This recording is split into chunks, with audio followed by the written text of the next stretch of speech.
What's up, people of YouTube? This is Warlord here, bringing you guys another video to the channel, and today we are going to be discussing none other than the two new maps in Call of Duty Black Ops 4. That is Madagascar as well as Elevate, I believe is what it's called. Let me check real quick. Looks like Elevation. So Elevation and Madagascar are the two new maps in Black Ops 4. You should be seeing some Elevation gameplay in the background, and I just kind of want to talk about my opinion on these new maps and the format in which they are releasing the maps. So basically, this is no surprise. I'm going to kind of talk about the maps themselves real quick. This should be no surprise. Treyarch usually knocks it out of the park when it comes to the DLC maps. Every single year they tend to have, I would say, now granted I really am a huge fan of Treyarch and I really like their maps.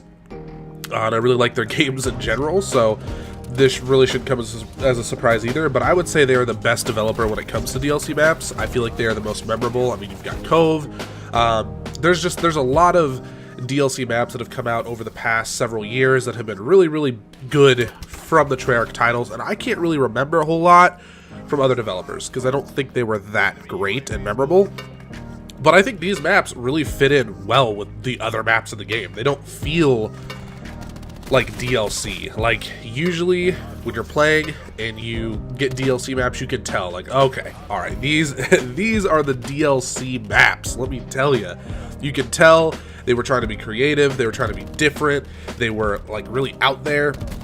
And while these maps don't necessarily fit the standard 3-lane concept, especially Madagascar, I'll talk about that map in a little bit more detail in a second, you can definitely tell that they're Black Ops 4 maps. They don't feel too crazy and out there from what's already in the game, and I feel like they fit really, really well. If this would have launched with the game, and you know, who knows, maybe they were already done or close to done when the game launched, but if these would have been in the regular game, I wouldn't think anything else of it. But if we go back to really any title, like even Treyarch has some, but any other game title, there's those maps that they put in as DLC where it's like, wow, these do not feel like the regular maps. Like, they can still be enjoyable, but it's different. It's not the type of enjoyable that you always want to experience when you're playing, because you can tell that they're not the normal maps. You can tell that they're not the same. You can tell that they're trying to do different stuff with them. But these maps just really don't feel like that. They genuinely feel like brand new maps that just fit right in with the flow and the regular pacing of the game, which I appreciate a lot because, like I said, they've struggled with that in the years before. Now let's kind of break down how I feel about each individual map, and let's just get the worst one of the two out of the way. And I think Madagascar is definitely the one that lacks the most. I've mostly played Hardpoint on this map. I've played a little bit of TDM, a little bit of Domination, but mostly Hardpoint. And while, honestly, I think Domination plays really well on this map, from what I experienced, I had a lot of fun with it. This map is really hard to get a grip on, and maybe the more I'll play it, it'll get better, but it's really hard to tell what's going on because there's so many lanes to get shot from and so many lanes to get flanked from. Hardpoint is ridiculously difficult, and the B domination point is really, really frustrating, but that's very common with Treyarch maps, so that's not really a complaint, more of a explanation as to understanding how difficult it is to get to that flag. So basically what I'm saying is Madagascar is the weaker of the two maps, I would say. It's still not awful. If I had to give it a rating, I'd probably put it somewhere around a 7 out of 10, 6 out of 10, something like that. It's not, you know, Icebreaker level bad. It's not a solid 3.5 out of 10 or anything like that. Icebreaker's pretty bad, guys, if you can't tell. Game's been out for a while, but this map is pretty solid, I would say, for the most part. The more you play it, I think it's going to get easier, but it's going to kind of be one of those maps where it comes up in rotation, and sometimes I'm going to want to play it, other times it's going to be like, it's not going to be like Slums or Summit or, you know, any pretty much most of the maps of the game. Hacienda, as soon as that pops up, I always want to play that map. There's most of the maps in the game I like, honestly, and it's so nice to be able to say that, because in previous titles, Infinite Warfare and World War II, the maps were just so bland and boring, and I had no drive or reason to want to play them. So I'm happy that these maps are in here. I'm happy that they're bringing more to the table. Overall, Madagascar is a solid like 7 out of 10, I'd say. Not the worst map, not the best map. Let's move on into Elevation. So Elevation, the gameplay that you're seeing in the background, is I would say it's a really, really good map. We played, I think, Control and Hardpoint, or no, I think we just played Hardpoint. Hardpoint and maybe a game of Domination at some point. Domination was rough, I will say that, but I was playing against a very sturdy team, and then I played a couple games of Hardpoint on this map, and as you can see in the background, I think it is Hardpoint gameplay. Hardpoint was really fun. I really liked the locations of the Hardpoints. I liked the way that the rotations worked. I liked the sides of the map. I think that they were really, really nice.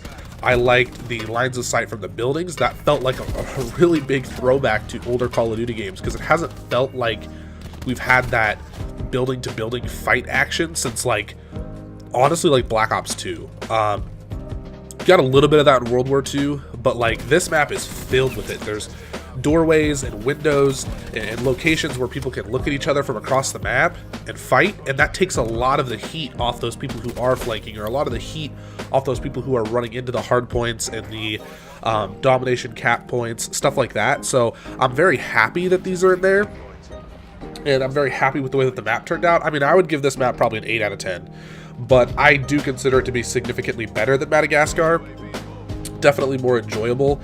It's probably not as aesthetically pleasing as Madagascar. I think that Madagascar looks better, but this map definitely plays better. So definitely a solid map for sure.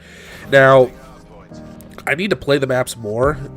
You know, as I play them more, maybe I'll learn that I like Madagascar more than I thought I did, or maybe I'll learn that I like Madagascar more than I like Elevation. We're just gonna have to kind of see how it goes. Now, obviously, most of the players that you're gonna run into on maps like this or in games like this are going to be people who are better because they bought the season pass or they bought the DLC. You're not gonna find, you know, little Timmy No Thumbs over there who this is his second Call of Duty game, or his first Call of Duty game for that matter. You're not going to find him on the first DLC. It's just not going to happen. But I do think that it's a really good idea. I like how it's working out, and I really, really wish that the maps were free to everybody. But at this point in time, I think that's just a pipe dream. I don't know. At some point in the future, I feel like Activision and the game developers have to go that route. Part of me thinks that they didn't do it with Treyarch's title because they knew. They were like, we can do virtually anything with this title and people are going to buy it. We can do almost anything we want and people are not going to get upset. Well, they'll probably be upset, but they're not going to boycott the game. They're not going to put the game down because it's a Treyarch game, and overall, there's going to be people that disagree with me, and I get that, but you can't deny the fact that overall, the community tends to enjoy Treyarch games more. Black Ops 2 lived years after its life cycle, Black Ops 3 lived years after its life cycle, and that boils down to a few things. The gunplay, the maps, and the feel of the game, like the motion, score streak, stuff like that. And honestly, Black Ops 4 does it just as good as Black Ops 3, if not better. I'm starting to lean towards better, honestly. I really like Black Ops 4. And so they kind of felt like they could do whatever they wanted, and there would be no real consequences. So, I mean, I don't know. Maybe at some point we'll get free DLC maps. Anyways, guys, I just wanted to make this video, talk about the DLC maps, talk about my opinion, how they play, how they feel, and just kind of the best ways to play on these maps. Now, honestly, I think that the best way to play on Elevation is with an SMG, and I think that Madagascar is more for like mid-ranged SMGs and assault rifles. So the GKS, the Maddox would work really, really well on this map, but Madagascar is more AR heavy. Elevation, I think, is more SMG heavy, but you could definitely make an AR work on that map as well. Anyways, guys, that was all I had for this video. If you guys did enjoy it, please go ahead and hit the like button. If you're new to the channel, please go ahead and subscribe. I really appreciate it. We're getting closer and closer to 800 subscribers, and deuces.